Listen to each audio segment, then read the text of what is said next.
Hello, my name is Preecha from 24F, and today I will be presenting how Jakarta's weather affects its economy.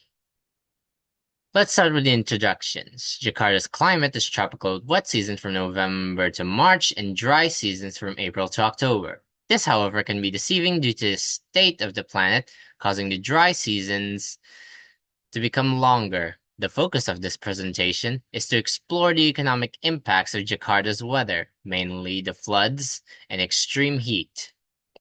Let's start with its impact on agriculture. This includes floods that could damage crops, leading to lower food production, droughts that reduce irrigation, causing poor farm yields, and the economic effect of such events would be the increase in food prices and more imports.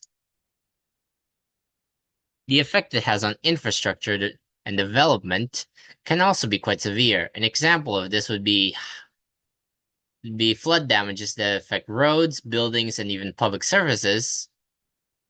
The constant recovery of said infrastructure puts a strain on available resources to which it may increase in cost. Despite this, investments in flood prevention, such as drainages and resilient structures, are constantly being made to minimize such damages, albeit not by much, unfortunately. The impact it would have on tourism would include business loss, like hotels, shops, and restaurants in which they would suffer from reduced sales.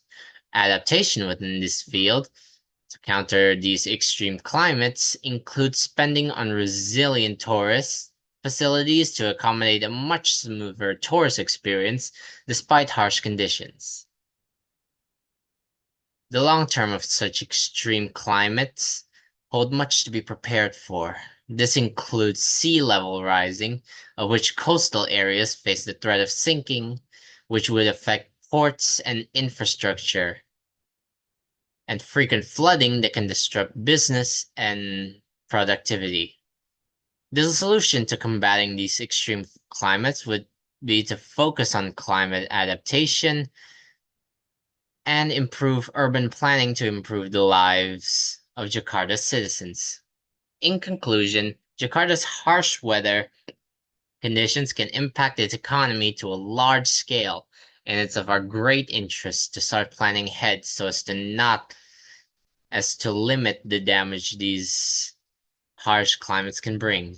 The action needed to achieve this would be more resilient infrastructure and climate adaptation strategies to combat these extreme climates.